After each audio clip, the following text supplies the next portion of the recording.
Hello guys, welcome to another episode of the Wolf's Den podcast. So today, as you can see, new set, lovely location. In the spirit of change, I want to just change things up just a little bit. We still have the purpose of, helping you guys, on your journey and entrepreneurial journey and whatnot. But instead, I want to just have more of an open discussion rather than another entrepreneur's story. So today we have another lovely guest, as per usual, and I'll let them, introduce themselves and what is that they do. Well, my name is Darnell Lacan. And I'm a believer. Honestly, I think that's what I do.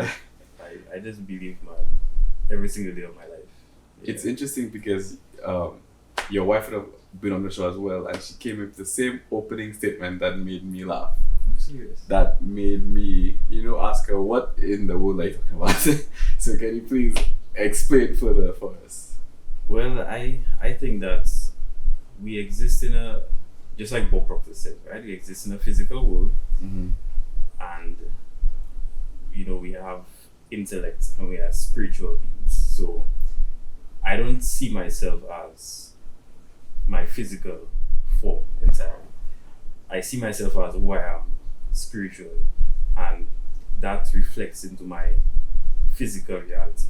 Mm-hmm. So growing up, I had a lot of persons tell me that I'm good at a lot of things, right? I'm good at drawing, which was the first thing. Great. Arts, creativity, painting, whatever it may be, even camera, videography and everything. But then I realized as I began to study myself, more and more, I just was very good at believing in myself, believing in my abilities. So when I look back at my life, I used to work in the Ministry of Agriculture, and that was a bit challenging to say that. I was put in a position where I had to learn a lot of new skills, even people skills, because I was very antisocial before, so I had to learn to talk to people. But I have this mindset where everything is easy, so I go with the belief that everything I do is easy, even if it may be difficult. It may be extremely difficult. Bro, I'm telling you, there are so many things that happened at work that it was fearful, it was scary, it was challenging, but I just told myself that if somebody else can do it, I can do it too. Mm. Yeah. So, like what? For example, there's something called, we had to do inspections, right? And we had to tag the animals. And there were some big animals like cows that, they had some Science to that. Yeah, they're real big. And I would see, my co-workers, right, supervisors, they would just go up to the animal and they would tag them, no matter the size. Mm-hmm. Of course, you'd restrain them. You'd tie the cow to a tree so it doesn't move or try and boot you. And it has a horns, it has very sharp ones. But I'd be standing there just looking at it. I'm small, I'm tiny. I'm just watching this thing happen. He's not afraid. He just walks up, he has the air tag, and I forgot what they call it, the tool that they use. And you have to push it in the air and just clip it. But you realize this is the cow's head. Mm-hmm. So you have to be within arm's reach. Mm-hmm. And if this thing swing, it can possibly take you out. So yeah, I used to watch them do it, and I was afraid. I was very much afraid. But I knew one day that I'll have to do it as well. So I just thought to myself, okay, if he can do it and I'm looking at him doing it, Mm-hmm. I'm seeing that there's a period of time where he has to watch the animal, prepare the air tag, walk up to the animal, and then squeeze, boom, jump away, run away, whatever it may be. But then the job gets done. Right. So what is stopping me from doing it is my fear that something happens to me. But I have proof and evidence that nothing happened to the person, I just did it. Mm-hmm. So the way I look at it in relation to time is that, okay, it takes just about 30 seconds or maybe a minute to get the job done. So if I can stomach the fear for that 30 seconds and just go through the action of doing it, then it's done. Right. And then that's how I just approach everything. So you used that and applied it to life. Yes. Okay. That's an example of one of them. Yeah. So without going into I guess every single one, do you have an idea, a a notion of like how many different things that you've applied to your life now, and what it has done for you? I have very it's printed on my memory. Wow. And agriculture had a lot of them because yeah, like I got to go to a training, I got to go overseas, and I got to do different procedures on animals. So for example, we have to do artificial insemination where we have to insert, and Mm-hmm. put semen into the animal. Mm-hmm. And you go in via the vagina, you go in straight, and you have to go in through the cervix as well. You have to find the cervix. And for me, I was watching the vets do it, and they were teaching the person how to do it, like teaching the technical staff how to do it. And I was one of them. I was in Jamaica at that time, and I realized that okay, if I can see it in my mind, then I can do it. And I didn't know that's what I was doing. Right? I have a very pictorial imagination, like it's vivid.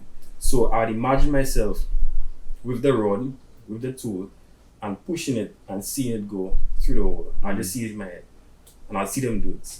But you cannot see the hole, like it's not a clear image, right? Based on what you use. It's a lot based on feeling as well. But whilst I'm doing it, I'm imagining what it looks like based on what I feel. And yeah, I'll just go with the mentality that this can be done. This is easy. They see some people do it in a minute, some people do it in 5, some people take a long time, depends on the animal, all kind of things. And I said to myself, when I go there, I just go in straight through. Just like last night, imprinted on my memory as well. I was planning for that. Right, we went to do golf, right? We went to do not serious golf, but Top golf. Yeah. So even before, for the time we talk about golf, I was like, you know what? I've never played golf before. I've never even swung a club. But if I tell myself I'm excellent at golf, like I have it down. I'm just a natural at golf. It's gonna happen. I said, all right. First swing wasn't that solid. You saw that. I hated it just went wide. Second swing, it still went wide. Like I couldn't make the contact with the ball. But by the end of the night, you were there. You saw that happen. Like I was just. So like I was watching Arden, right? I was watching him hit the ball, and he was hitting it real fast. So I said, if he can do that, then I can do that too. Yeah. So it's the same thing with the animals. Like I would just imagine doing it to the point where I got good at it. Like when we went back home, and they had to do a training locally. That Dr. Young, she was the one at the time training us. She was saying that I was one of the better ones, to do that procedure. All right. Yeah, which was crazy. So you guys will not know, but being his friend for eons, that's a common occurrence. When he does something, he goes straight to the top at the list, and at the bottom, the rest of us at the bottom like, this guy did this before. He's done this before. and that's always the case in anything that he does. He just shoots to the top, and it's always been a remarkable thing. Going back to the people who told him he's great at art and whatnot, all his life. I mean, throughout, college, your daughterism, first time I've ever seen that in my life. This man, for an assignment, us plebs, I probably jam my little banana, my little something, my little shade, whatever. I can't remember exactly what it was, but because in my own story, I don't remember what I did. All I remember was that he did. He brought this in, this magnificent piece of art that we were informed to. I didn't even know what art looked like, but I knew that was it. Yeah. Like, that was magnificent. I'm talking about, like, on a different level. And at that age, at that point, you were doing things on a different level. And now, it's come to pass that it's the belief that you had in the environment at the time. The environment created your belief, but now you have your internal belief. Yeah. Yeah? But I also want to add on that story because the reason I was able to produce that piece of artwork was because I saw somebody do something like that. So, whilst I was in Form 2, I used to go up to the Form 4 block. I used to go up to the art room, and I used to see people like my cousin, Hig. I used to see him draw. and I saw him doing pointillism. Mm. And it was mind blowing to me. And I used to look at the other guys, watch what they were drawing, and it was just mind blowing to me. I was like, wow, they can do that, and that's how they're doing it. I'm seeing him putting the dots and doing the colors, and I would just stay there and examine the work. And yes, to myself, the same thing. If he can do it, I can do it too. But at that time, I mean, if you're in Form 2, you're only surrounded by the work of Form 2. The work of Form 2, yeah. But I put myself in the environment of the work of Form 4s and Form 5s. Just because I was just curious. Mm-hmm. Yeah, it wasn't like to say, yeah, I want to grow. Nope, I was just curious. I wanted to see what they were doing. And I came back and I produced something. And all of a sudden, I take my drawing and run around the whole block saying that's his. Yeah, that was I like that. I mean, that's a simple concept that it's applied in everything. When you, like in sports, anything that you do, they tell you, to get better, play somebody who can beat you. Yeah. Don't shy away from that person, because at the end of the day, you never grow. If you keep playing somebody who you beat, because clearly you're at a higher stage, so go to somewhere higher, get to that level, surpass them, and that's how you grow. Even in video games, we play a lot of at least used to play a lot of video games, and trying to convince this man to come back to a game, and his literal response was no, because he has to die 1,000 times to learn, and he doesn't want to put in that effort now. So we all know, like, that's true. Like, I was trying to convince him to play because he needs to die 1,000 times to know, don't go there, don't do that. It'll cause you to die. That's how you grow. But obviously, applying that in real life situations is the more difficult and not so common thing to do. Yeah, it appears difficult, but it's not. Even the dying aspect in the game. I mean, I choose my battles because I could have chosen to do it. I can get good at it, but I don't want to do it. To see I have a reason, I'm not sure. I think at this point in my life, it depends on where I'm at and where I'm going. So if the thing that I am putting my effort into is going to get me a result that I'm working towards, then yeah, I'll go ahead and do it. Right. But if not, then I will question it. If it's worth it, it's not worth it. I'll look at the amount of time it might take me. Yeah, I'll wait out. But applying it in real life, I think it's a natural thing for us to do. I honestly think it's a natural thing. Some of us may be, gifted, and we have that, from early, that we're able to build pictures in our minds and translate it into our physical reality, whether it be in music, whether it be in drawing, whether it be in building, in designing, anything really, and singing as well, like the arts. Mm-hmm. Yeah, theater, acting, speaking, all of these things come from the mind because you have to think about it before you create it. Right. But what I'm passionate about is helping persons and telling them that it is very much possible. It appears difficult, but if you know that in dying multiple times in the game, if you know that in swinging the club over and over and over again, if I am conscious of it and I take note of every single swing, right, and I mentally make adjustments, I mentally keep telling myself that I'm going to hit it better next time. I'm going to hit it better next time. It may take 10 swings to hit it better. It may take 20 swings to hit it better. It may take 50. It may take 1,000. But I just know that one day I'm going to hit that. That sucker must make this. It's going to happen. Right. It's going to happen. And that's the approach that I have. Even I used to play Destiny a lot. And, there was, I think, Crucible, right? That's what it's called. The PvP match. Yeah, right. Yeah, they had ranked. There was this challenge in order to get the best hand cannon, the gun in the game. You had to go for a series of challenges. One of them being get the most headshots, get a certain number of headshots, get a certain number of kills with the weapon, get, I think, either kill streaks as well. It was a real challenge. It wasn't something that was just easy for an average person. Mm-hmm. Again, I was new to Destiny. Obviously, I just started playing it repetitiously over and over again, and I never really liked a gun. I never really liked hand cannons, the class of weapon first of all. I liked submachine guns. I like things that you just run, you gun, shoot fast, and you finish. But the hand cannon was like, yeah, stop him and So that was it was a challenge for me because I looked at it. I said, you know what? Do I really want that gun? But I'm getting killed by it so much in the game. Like other players have it and they're just taking me out like back to back. So I say, at least let me see if I can get it. So I forced myself to play the hand cannons only. That's the only gun I was using. Every time I went to play PvP, same gun all the time. And I used to miss, and I used to die. I used to miss, and I used to die. I used to die over and over again.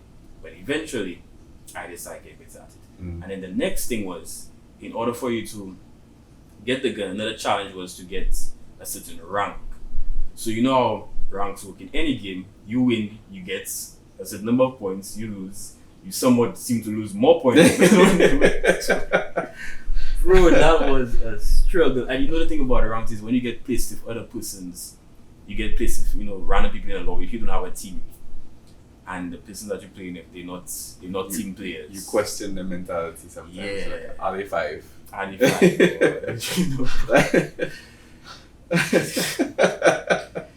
A lot has happened. Right. So, yeah, it was a fight. But then I just knew that someday I had the mentality that if I had to go into a match, I'm going to carry it. Like I am going to, despite whatever else anybody does, like I'm going to make sure I carry that match. So I perfected shooting with a gun. I perfected my gameplay, my map awareness, navigating, and I got it. It took some time, but I got it. Interesting. I mean, obviously, I would agree with the repetition aspect of it, but I'm thinking now to tennis. Right now, I'm playing tennis again.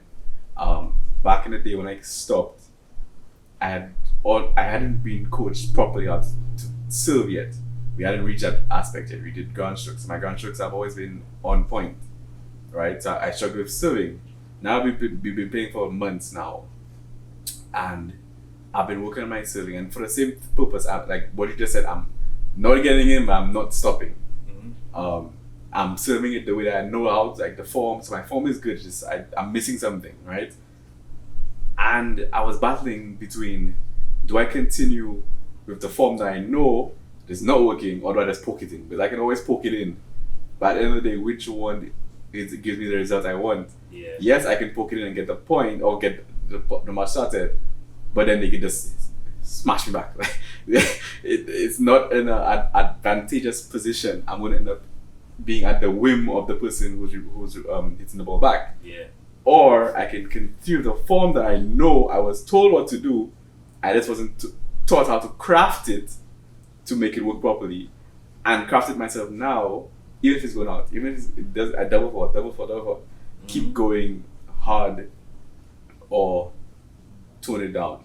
So, in your esteemed opinion, which do you think I should do? Yeah, you work on the technique, you work on the craft, you perfect what you're doing. You don't look at the results, or even if they hit it back a certain way. Like you just, for example, right? If I'm trying to find a way to put it, the way I see it in my head is, if I am doing something and it is failing over and over again, I don't let the failure get to me.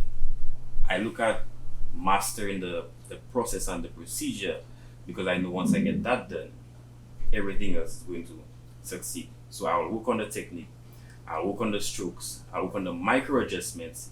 Like you said, even if it goes out, even if it goes wide, even if they hit it back and hit it back hard and they laugh at you and they think, that is totally fine, because you know that in your mind you formulating, you know that your focus is not necessarily to win. Right. Your focus is not necessarily to get it right right away. Your focus is just, okay, let me just perfect that. The swing. Even if you lose 10 matches, bro, you go and play in a real tournament and you swinging and you're missing and things just not working out. You know that you're working on that specific thing, that one thing. That's the approach that I take in games, in everything that I do. I don't care about winning, essentially, at the end of the day. care about getting better at what I'm doing. So once I get better, I know ultimately I'm gonna win. And the crazy thing is, you do. And I do. Yeah, you perfect that thing because it's a what's the word, amalgamation of small steps that you're taking. Literally, like you just taking baby steps, and the better you get out the baby steps, the big steps is gonna look like nothing. So how would you advise the listeners to go for that? Because it's hell to be losing, and it's hell to be knocked down and knocked down and knocked down. I mean, if you go past 3, you think you're a saint, because I'll call you a saint because it's not easy. So how would you advise them to get that kind of mentality, I suppose? Yeah, I think it takes a level of mental toughness, and that has to be developed as well. You have to be comfortable with failure. You have to become close friends with failure. Failure is actually your friend, because like David was saying, David Imonite was saying that failure and success, they're Thin line. Yeah, they're in line. They're the same. Like you cannot separate them, because you have to go through failure to get to success. No matter how bad it may seem, what helps me is that I hold in my mind the picture of success. So, for example, in the game, I hold in my mind that I'm going to get the weapon. I hold in my mind that I'm going to get the rank. So, no matter what is happening in front of me right now, it doesn't faze me. Because just like the animals, I know, okay, I have about a minute to tag, that I'm going to execute and get it done. I'm not going to think about if I step and I miss, or if I try and target and it fails. I'm going to think about the tag being in the animal's ear, and I am by the van watching it. Like, yeah, I did that. Even before I do it. So I see it in my mind, I just keep thinking about, yeah, I'll get it done. It's done. And I have to keep reaffirming myself, because if I don't, then the fear, the uncomfortable feeling, like, all of that just starts coming in, the doubt, it starts to come in. I do get it. I get it a lot. Let me tell you. Even last night, like playing the top golf, I was getting a lot of doubt in my head. I was like, okay, maybe this golf thing is not fair. I was like, nope. Don't say it. Don't say it. Don't say it. Even when Faith was hitting some solid swings consistently. Funny enough, she was hitting the same hole over and over again, and she was getting points. And I say, but Brad, I saw that. Why are you trying to hit the ball hard, guys? You have enough strength to just hit that just then. Yeah. You can probably just give it a little touch. Yeah. I say, no, but that's what I working towards. Yep. I cannot focus on what she's doing. Let her do what she's doing, but I know what I working towards. Because I didn't know how it was going to happen, but I knew that when I get the stroke right, I'm going to get a lot of points. Yeah. That's exactly what happened. So I was thinking about that the whole time. That's why I was kind of quiet. Yeah. I was just there, because I was just deliberating, just thinking about, yeah, boy, when I get that swing down, I know I'll hit some solid points. So even if when I come and hit it, it go in the net, it go just there, it hit the carpets, I dig in nothing, because I know by the time I finish, I'll be hitting solid swings. That analogy of the golf is so good, because the three of us, that's a perfect example of what we're talking about. You had the mindset, you had the picture, you had everything, you going after what you want. Faith, well, I'm saying she didn't have one, but her picture was to just go to the first hole, keep getting a free, and then it accumulated. She made a game plan quickly. She adapted to the game plan, and you adapted to your game plan. You made sure, okay, I'm going to hit hard. I'm going to adjust however accordingly to keep it in the way I want to hit it. I did the same thing, but I lost. And that didn't stop me. It didn't stop you at all. Like I told you, I'll go hard or go home. My game plan was exactly yours, but in this situation, I was failing. We were all failing. But the scores didn't reflect it at all. The two of you were the first and second, and I was towards the bottom. Again, and that's the same thing you talk about. The number didn't faze me. I didn't care. I get up with 0. Yeah. I was happy because I know I didn't change my game plan. My game plan was to hit the ball as hard, just like you always go out, hit it hard. I had the same game plan. But you had your goal as well, because yours was going in the nets. And then I remember at one point you were just trying to not hit it in the net. Oh well, yeah. Yeah, and then that's how it happened. So we were all doing the same thing that night, all of us, just different I guess, different focus. Yeah. And that alone in itself, it's so I actually call it magical. Because people keep telling me it's magical, I'll use their words against them. It's magical. It's unbelievable. You're damn right it is. That's I live in unbelief. That's what I live in right now. Unbelief. I live, as in because you think I can fly. Oh, yeah. Like if you think that what I'm doing is unbelievable, then clearly I live in land of unbelief. Yeah. Because if it's something I want, I go to. That's it, point blank. I will fail. I did fail. I continue to fail. Mm-hmm. But it's gonna happen. It's gonna happen. That's why I say we are spiritual beings, because that's where a lot of the power comes from. Like, if you look at your physical reality, you will not do a lot of things. It's very easy to give up. Your artwork. At the time, all of us were only aware of the work that we saw each other produce.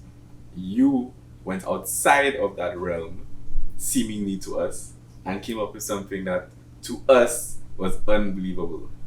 When not only do the Fun Five do that like on a regular, that's their realm, but they have artists who like Aiden's father who could do much more. And I look at him as well. And his realm is like 10 times bigger. So, but to us at the time, it was the best thing in the world. That's unbelievable. You're living in the land of unbelief. Yeah. And it's something that's not even that like whatever. And that's just a perfect example. Mm-hmm. Even to me, like doing videography, that is crazy. That's another big one, because I remember looking at the top videographers, looking at their page, and Wendell especially, and I just in awe, like how great the quality was, how consistent the quality was. And at the time, I mean, yeah, I had a camera, but my videos were more vlog style. I didn't really know much about color grading and all of the details of that, and I felt like it was unbelievable that he was producing that kind of quality. I was just amazed. And then now, when I went out with him and I started going around, the different shoots, I felt intimidated because it looked challenging. He made it look easy, but it looked challenging because when I went to attempt it, it didn't come out the same for sure. I was like, okay, maybe there's a bit more to this than I would get. But I approached it like everything else, and I accelerated very quickly, because what I noticed too, especially about belief, bro, like when you see you start to understand it and you become more aware of it, it gets easier. It gets a lot easier. Like things just happen a lot faster. Like the golf, I was prepared because I had all these examples in my life where, from the ministry, from school, from art days, like I have all of that evidence that everything that I do, it will work out no matter how long it takes. So therefore, everything that I approach, I'm going to approach with that mentality that it's going to work out. Like driving on the road, you just start driving. Just start driving. Like, you on a highway, you have to merge a lane. Even though you're driving in St. Lucia and you don't have these kind of big lanes and big roads. Lanes. We just go with it, and you just trust that. You were very calm. You drove for the first time, right, on the highway, and he was very calm. I'm sitting there in the passenger seat. I'm like, okay, this man knows what he's doing. But it's after he says his heart was racing. And I said, bro, I have no idea. And that's one of the key things too. You confuse the enemy. The enemy being doubt. I like that. You confuse them, because if you don't express the fear, if you don't express the feeling, you don't acknowledge it. You don't acknowledge it. Nobody will know. Nobody will know. There are several times I need to speak in public, and I would be talking, I would be sweating, bro, and my arm's scratching me, and I'm not scratching it because I just saying I'm not real. And even if I feel all of that, I will still go ahead and do it. I'll still push through it because I'll not express it and say, I'm afraid. I used to do that before when I was a lot younger, when I was in my teen years. I was very insecure. I had a low self-esteem. For true. Like I used to doubt myself a lot. I didn't feel accepted. I didn't feel like people would like me. So So even when my art got recognized, I didn't feel worthy of that. I didn't feel like, because I was small too, I was very short. I felt like everybody just, they would not notice me, like they would just overlook me very easily. So a lot of my life, like I don't know. Right. I was on that negative end of the spectrum. But it's not just you though, it's common. It's common, yes. But it's crazy because now it's like night and day for me. And I think what really helped me through that process was having people speak into my life. So for example, when you talk about my art like that, I'm saying, okay, if I think this way about myself, but then here is what people are saying about me, which is good, the good things that they're saying, then I can leverage that and then add it to my belief. Yeah. So now, if they say I'm great, then I believe that I'm great. And therefore, I'll begin to see myself as great and I will become great. Yep. Or even greater than what I'm already doing because they already see the greatness. Yep. And I think that's what really started happening more and more, like throughout my life. So when things like public speaking came up, whether it be golf, videography, agriculture, anything new came up, I would just apply it. But I wasn't conscious of what I was doing up until like this year and last year. Like I'm really conscious and aware of it now. Yeah. But my whole life, I was just doing it and I didn't know I was doing it. Yeah. It's like acknowledging the negative speaks into it, which allows it to grow. So you don't want it to grow, so why speak into it? Yeah. Using the highway, for example, I'm out racing, but I don't want it to, so why should I acknowledge that it's racing? Yeah. It's not going to do anything. It's not going to do anything. But cause harm for us if I'm nervous. So tell myself I'm cool, calm, collected. I know what I'm doing. I've never driven in America before, but I've been in America before. I've seen drivers. I know what drivers do.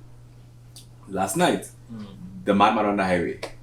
I even said it to you. I don't remember. I verbally said, I feel better having seen him drive like a madman because I know in St. Lucia that we drive like mad people. Yeah. So I've never seen an American do it before. So I'm like, oh my god, I can't do it like I'm stiff. But seeing him, I'm like, oh, so it can be done here. Yeah. Not because I'm going to, but it made me feel better knowing, okay, but they drive like Russians. Yeah. Like this is what I know. I've been doing this for years. So it made me. I think I even said it made me feel better about driving here, seeing him do his madman stuff. Yeah, because like when you see them all driving in a line and everybody's so structured, you feel like everything is perfect there. Yeah. So you don't want to make any mistakes. I was feeling that way too. Yeah. And like that, another thing of speaking to experiences. I saw somebody else do it, and I'm like, okay, well. And saying for driving, I may never have driven before, been behind the wheel, but I always make note, okay, they seem to be changing lanes a million miles before something. Why are they changing lanes a million? Yeah. Why are they always in this right lane to go outside there? I'm seeing the sign to exit right, but there are two right lanes. I mean, why are there two right? Like, I question all these things, even when I was younger. And that allowed me to get a picture of how to drive, right? So when I was behind the wheel, I was like, okay, well, clearly the lanes are important, so you get there before you get there, so you don't crash into somebody. The cars are miles apart to allow for no accidents or limit accidents. Yeah. The questions, the answers formed after. They formed after. I tap into the archives of you. Yeah, you went into your reservoir of all the experiences that you had, all the things that you learned, right? And you use that and form the how in the present. Yeah. That's very good. It's crazy. It's magic. I'll start saying that now. It's magic. Yeah. Right? how to get it? Magic. It's magic. If I tell you I believed it, you tell me I'm crazy. So I say it's magic. Since you don't want to believe. Because we're spiritual beings. Like we have intellect. And that's the thing. Like how can you think about something that has happened so long ago? You said since you were a child, you remember seeing these things, and it has been printed on your memory to the point where you can now learn from it. You can learn so much from your past to do something in your present. That is very powerful. I think people should do that all the time. Like in everything, don't just apply to one area. Apply to every single aspect of your life. That's the challenge that I'm taking on right now. I'm literally applying all of the same principles to every single area of my life. All of them. Whether it be in cooking, whether it be in washing clothes, whether it be in driving a vehicle. If I want, I can start learning how to repair vehicles. If I want, I can start learning that. Because I understand we're no different. You're no different from me, I'm no different from you. If you can do something, I can do it too. If I can do something, you can do it too. The time it takes, the method in which I learn may be different. But the truth is that we can both do it. So seeing somebody else do it, you get to leverage them, leverage their experience, leverage their results, and treat it as your own. Because we are no different. Yep. I mean, I keep going back to sports because that's just where my mind is all the time. I'm thinking of how the advances in technology have obviously enhanced sports, but at the end of the day, no true change happens until we see somebody do something different. I'm thinking of LeBron. I'm thinking of the gymnast Simone Biles. I can't pronounce her name, but I followed her Junior Olympics and I saw her. She lit up gymnastics for me. She did things that nobody did before, and now everybody can do it because they saw her do it. Yeah. So it just takes the one to do something different, and there's always something. There's always the one. If you look back at everything in life, in history of life, nobody, like, there's always a one person to start something and then the rest follows. The rest, yeah. Always. Even the world records too. How Usain Bolt just break the record, but somebody broke the record before he broke the record, and somebody broke it before. Like at one point, I'm not sure of the time, but let's say for example, they thought 20 seconds was the fastest time. Yeah. And then somebody comes and do it in 17, and somebody come and do it in 15, and somebody come and do it in 14, and then a man come and do it in 9. If mate that did it in 20 seconds saw somebody do it in 9, you'd be like, what kind of sorcery is that? You understand? I just did it in 20. I'm the fastest man. You come in here and do it in 9? I would never imagine that was possible. Drugs. Yeah. But that's just, it goes to show like our potential. Like we have such limitless potential. And that's what I leverage as well. When I think of myself, I think that I can do everything. Literally everything. Because there's proof all around me that anything is possible. Literally anything. There are planes flying in the sky, bro. Like, what? What? All of a sudden that becomes normal. Like, we started off on the ground. We created land vehicles, and all of a sudden now, let's just take a flight. Just soar through the sky. Now we have men with suits flying through the sky. That's crazy. It's magic. Like we're living in a magical world. We are literally living in a fairy tale, magical Disney world, whatever you call it. And I love it. That's why I'm so happy nowadays, because nothing phases me. I understand this couch, that's magic. How can you tell me you take whatever material and you make thread that is woven into the fine fabric and you're able to color each, bro? I get goosebumps because that's the kind of things that fuel me and drive me to believe that I can do anything that I set my mind to. If somebody can create a lamp, a curtain, camera, that itself, I don't understand that. I completely don't understand that. I don't understand how my voice can be captured. You show that to a caveman, they're gonna freak out. They might kill themselves. You're talking to somebody on the other side of the world and they're hearing you in real time. That is crazy. That is mind-blowing. Crazy. So when I realized that we have access to a power like that, and over the period of time, we can literally change history over and over and over again, create things that people 500 years ago would have never imagined. I have limitless potential. I can do anything that I want. And guys, I honestly and truly desire, like a burning desire, that you guys can understand that principle. Like, your environment, your situation, nothing defines you. Absolutely nothing. You can be in the worst environment, the worst situation, with the people in the people that you consider the most influential, your parents telling you you're nothing, telling you you're worthless. Like, that situation is an absolutely terrible one, and you can still be limitless. You can still achieve whatever it is that you want to achieve. I mean, the first thing I'm going to get out of that environment. Stop listening to people or being around people who tell you that you're nothing and worthless, because that's not going to do anything for you. But it starts with just something. Just start with something. Even if it be you decide every day I'm going to take a walk down the hill. That's just mental strength. You're working on a mental strength. That's something to be proud of, something to hold on to, and then you build your belief. You see, okay, hey, it's 2 months. I'm still every morning I'm going and walking. Okay, if I can do that, then maybe today I want to, make a new friend. I don't know. The point is, you building your belief by little things, and that when you become strong now, you can say, I'm going to own the Empire State Building. Yeah. I didn't say next tomorrow. It's gonna happen. Because your belief is that strong after having built it up. Because we truly are limitless, and that's the point of this podcast, guys. That is truly the point. I mean, and I love to be open and honest with you guys. Using this episode as an example, guys, we're in Orlando shooting. This is not my set. This is, the day of. I'll be completely transparent. Literally shooting it Sunday. I've never done that before. I had no idea where we were going to shoot, how we were going to shoot. I didn't have my equipment. I don't have my computer to edit. And here we are. You guys get your episode at 6 o'clock as planned. Did I stress? Not one bit. Not one bit. That is a very key point. If you know the end result, then the emotions that can seemingly, make you feel uncomfortable and down, and you don't have to go through that. You don't.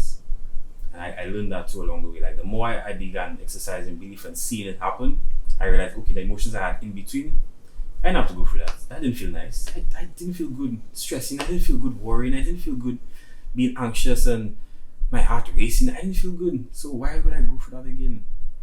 So once I start to feel it, I know something is awesome. Either I'm focusing on the wrong thing, or I lost sight of the goal. So yeah, I love that. Yeah, I love that. That's very powerful. It's not to say that we don't feel them; it's that we don't acknowledge them. We're human. We do have feelings, but as long as you have sight of the goal and you understand, okay, this feeling does not help the goal. X. Cut it out. Focus on what will help the goal. And the thing is, like, if you cut it out, you don't expect it to go one time. Because I know there are some people out there that will hear this and they'll sit and they'll say, well, I'm thinking about it, or I try to cut it out, but it's still there. Yes, it will still be there. I'm telling you, it is still going to be there. It may go one time, it may go in the next 5 minutes, it may go in the next hour, it may go in the next couple scenarios that you put in that same situation again. But you need to actively be working towards it. You cannot just say, okay, I'm going to try it one time and attempt it one time to correct my feelings, to correct my emotions, focus on the right thing, expect it to work immediately. You have to give yourself time to succeed. Give yourself time to get better at controlling and managing your focus as it relates to what you're feeling on the inside of you. And yeah, it's going to happen. I guarantee, like, hands down, I've seen it happen for me. I've seen it happen for a lot of people. It works. It works a lot. And you're going to start living a lot more fulfilling life, stress-free, worry-free. You're going to start feeling more of the emotions that you want to feel as opposed to what you don't want to feel. Literally everything you want in life. Everything you want in life, yeah. And I don't mean all the riches and everything. No. Literally, don't take my statement and add on to connotations that you think of or heard of before. Everything you want in life, meaning if you want this pot thing, you can get it. That's everything you want in life. Yeah. If you want $5, that's everything you want in life. Yeah. What you want varies for every single person. So when we say everything that you want in life, it doesn't mean what society wants, which is $1 million. Everybody wants to be rich. Everybody wants everything. No. If you want to be by the beach and every Sunday you have to go by the beach, that's everything you want in life. Yeah. A lot of people just want to be happy too. They want to have a peace of mind. And some people look to external factors, but it's entirely internal. Yeah, entirely internal. And even that is difficult though. Like, I'm sure listening to it, you'd be like, oh well, what do you mean external? Okay, yeah, I go in forever, but I do this and it's still not working. I still not feeling happy or whatever. Like, what would you say to that? Well, if they're speaking that, then they're affirming the behavior that they don't want. They're affirming the feelings that they don't want, because whatever you think about and you speak about, you bring about. So if you don't want it to show up, if you don't want it to continue happening, you stop saying it, you stop affirming it. It sounds crazy. I'm saying it, it sounds very crazy. It sounds like madness, but it works. It works 100% of the time. Just give it time. And don't think of time as a bad thing, because let me tell you, how old am I now? Okay, I can't say my age. Why I'm not? not going to say my age. There you go. You're not going to. I'm not going to say my age. So, but when I look at my life in the past and I look at the future, I don't know how much longer I have to live, right? I don't know how much longer. But I do know that based on the average lifespan, based on human life, people live up to 70, 80, 90, some even 100. Whatever I'm going through right now is a fraction of my entire lifespan. So I don't even put so much weight on my results now, because I know that the person I'm becoming in the next 5 years, the next 10 years, the next 20 years is going to be very different, and he's going to have every single thing that he wants. So even if my situation may be extremely bad right now, even if what I'm feeling may be bad right now, I know that in the process of time, when I look back, it will not look like it took so long. Because I remember when I used to be in secondary school, I used to be like, wow, I have to go 5 years. I was in form, I was like, I have to go 5 years to get to my life. What? Now when I leave school, I was in out of school for over 10 years. Where that time passed? You understand? So people, the present can be very heavy because it looks like it's not moving fast and the negative feelings are there. But guys, trust me, like when you see you get to that point of where you want to be and everything is working out, you're not gonna remember how long it took. You're gonna have more time in the results than you had in the struggle and the process. Yeah, I believe that's strong. And of course, again, building your belief. You don't have to, believe in the next 5 years I'll be just something small. Build your belief so that you can genuinely feel the relief of knowing in the next 5 years I'll be X, Y, and Z, because your belief is strong enough to withstand that. Yeah. Because that's an important thing too. You have to make sure that you have built that belief. You can't just right out the bat say, I'll get $1 million tomorrow. Come on, that's not. Yeah. You're not at that level, that stage of belief yet. I see that before. Now the thing that happens, it stretches you. Like when you say you get $1 million tomorrow, you have to be ready to put in the work to get $1 million tomorrow. Exactly. It can happen. It can happen, yeah. It can. But you have to be ready to put in the work. Right. And then now, what's going to happen is when you put in the work, you may not get $1 million, but it'll stretch you in a way that it will get you closer to getting $1 million. That's because I've been speaking millions of dollars for a while now. And it has literally started a transformation process in my life that forced me to change. And I'm very grateful for that. If I had not said what I said 5 years ago, I wouldn't be where I am today. Like I made a commitment to say, I'm not going to stop until I make $1 million. And you see a difference though. I want $1 million tomorrow. I'm not going to stop until I make $1 million. See a difference. There's a difference in that belief. That one is what you just said. It encourages. You open yourself to learning and the different things that come your way, and you open to it. That's when I think I grew in the awareness of what I was doing. I knew that in a process of time, I'm going to get it done. Even if people look at me now and be like, yeah, boy, Brad, where $1 million? Yeah, wait a minute. Like, yeah, there. It's somewhere in the timeline. It's not here now. You don't see it now, but it's there. So I can already start walking like a millionaire, because I know that in my future, I am a millionaire. I know that. So therefore, I will not feel any way now that it's not here. It's like somebody telling you, I have a Christmas gift for you. Let's say I say at the end of the year, bro, I have a Lambo there waiting for you. You get excited now. You'll be happy now. But the thing is that in the present, the circumstances make it look like it's not happening. But if you know what I tell you, you hold the Lambo there, I show you a picture of it, I tell you December there, that's ready for you, my G. Trust me, you're excited. You will be excited. almost every day you'll be like, yeah. And as the time gets closer to it, you'll be like, yeah, oh, am I getting that Lambo? Excited, yeah. You start looking for accessories from now. You say, this is where I'm gonna go. This is how fast I'm gonna drive. I want to press the buttons. I want to have the AC here. I want to have my music for my Lambo. You're gonna plan your whole first 5 days of having that car.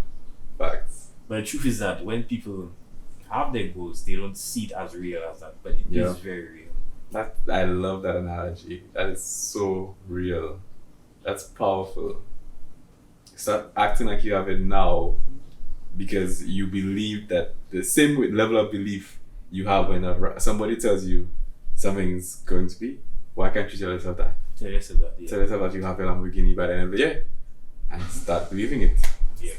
Bad accessories for it. You don't have it, you know. You don't have it. Bad accessories. Remember that ball we had to go to, we bought the clothes even if we didn't qualify yet. Guys, they drag me around to show, you know. Drag me around. I think that's part attitude, you know. I was thinking that they were going. So obviously I was behaving like they were going. All that adds to them going. Then their environment was accommodating to it. Because I generally thought they were going. Yeah. We didn't know if we were going. We knew, but it wasn't based on certain. the qualifications that we had to get, you know, we were not supposed to go. But we behaved as if we were going, regardless of what was happening. And we went. Guess what, guys? They went. The day of is when they got the qualifications and the announcement that they'll be going. On the day of, guys. And we were already in Trinidad. Yeah. Guys, the ticket was paid for, the suit was bought, everything. And on the day of, they got the confirmation. Guys, most of you will make a plan for 2 months down the line, and in 2 weeks you cancel. Because you're afraid that it's not going to work out. Something or nothing budged. So you decided that it's not going to work. This can't work. Something 2 months down the line, you know. But it can't work. Because after 2 weeks, nothing budged. I want to lose 10 pounds. In 2 weeks, you gain 5. Oh Lord, oh God, I finish. Mm-hmm. That 5 you gain could have been muscle. Mm-hmm. That could have been muscle. And then the next phase, whatever, it's like all the fats are burning and you still build muscle, but you build more fat because you build your metabolism. I'm not a guy. I don't know anything much about it, but that could have been the thing. But you stop at the gaining 5 because you go in the opposite direction. It's mayday. This is done. Yeah, that's very true. Sometimes it takes you off course for sure, and it's good that you use sometimes you get added 5 pounds because that seems like a bad thing, because sometimes it looks like a bad thing happens in order for you to get the good thing. And for me, that's what happened, I think, in videography. So the way I met Wendell was for an odd situation, and I was literally in the process of leaving my job, and I had to go through that process of leaving my job to be positioned to do videography. So if I didn't take that risk, and at the time I left my job, I didn't have much money. So I was married, and Faith wasn't working either. She was building the business, but the business wasn't paying as much at the time. So all that's happening, which was seemingly bad, right? All we were eating was fried plantain at the time too. But the truth is, we had to go through that in order to get to where we are today, and to get access to. I'm so grateful for Wendell at the time. Like, I remember sitting on my bed and just looking at his work and like, boy, I want to be in his presence to see what it's like, you know, creating these videos. And I was desperate at that time to like, I just wanted to make a difference. And I remember reading, do one thing every day that scares you. And I was like, it kind of scares me to ask him that question, to be so bold and be like, can I come with you? Even though I haven't met him as yet, because at the time I didn't really know him. We just played league together, and it was a few matches. Because every time I played with him, I think you were there because we were playing together. So yeah, I didn't really know him, and I just said, you know, can I come see what you do? And he said, yes, I'm going today.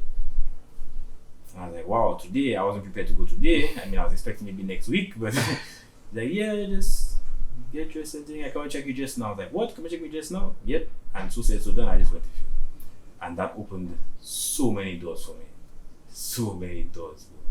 And I would have never imagined that I would have met somebody like him. That's crazy. Yeah. And the fact that you're open to it, again, in that situation, that story, you asked, but you had an expectation in your head. you didn't expect today. You expected it to, you expected to give in time. Time to whatever you mentally prepare. Yep. But nah, life doesn't work like that. You want something, you went after it, and then you want to tell it how to come. No. You can't say it comes how it wants to come. Yeah. You need to be willing to hear and realize that it's calling, it's coming. Mm-hmm. And be open to all the sources as well. Open to all sources. You can't. It may not come the way you asked it to come. That's right. And that's exactly what that story says. Yeah, it's crazy. But there was something I wanted to say, but I forgot it now. Because you mentioned me, I was thinking about all the good times. Right, oh yes. So he mentioned that, that at that time period of one leaving his job and whatever and eating fried plantain only, guys, at no point did he show or ask or anything. We, his friends, had no idea. That's an important factor. I think a very important factor to note.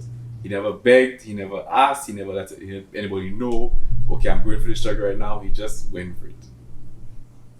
That's not acknowledging the struggle.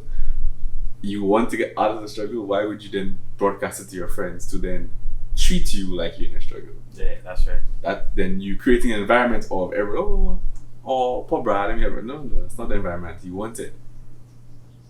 Okay, so you remember that he did not show, nobody knew. Until now he can talk about it. Now he can talk about it, but in the time, bro, I was crying. I used to cry. She used to cry too, but I used to cry.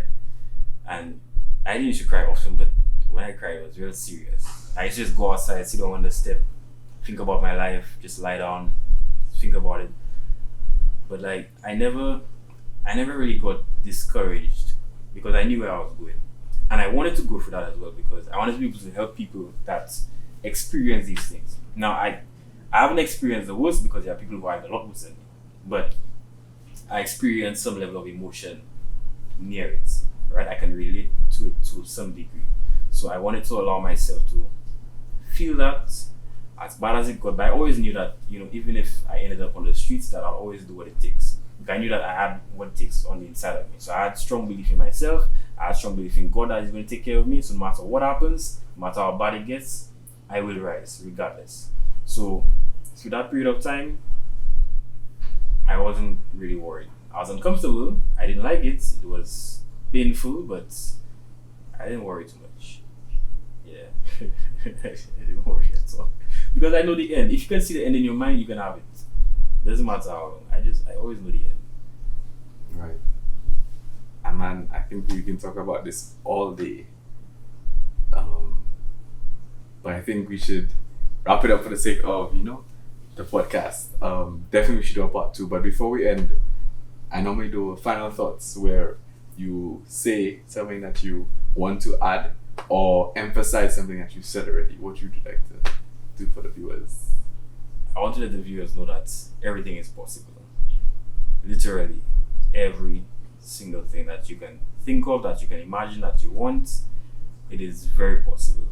Just give yourself time to succeed, be patient, focus on growth, not only the goals, and you're gonna get it. You're gonna get it then because there's proof all around. If you start to take time, take inventory and look around you, look around at different people, look around at successful people, you realize that it is very possible for you to go out there and win as big as you want, dream as big as you want, as crazy as it seems. You can start living the life that you want right now in your mind.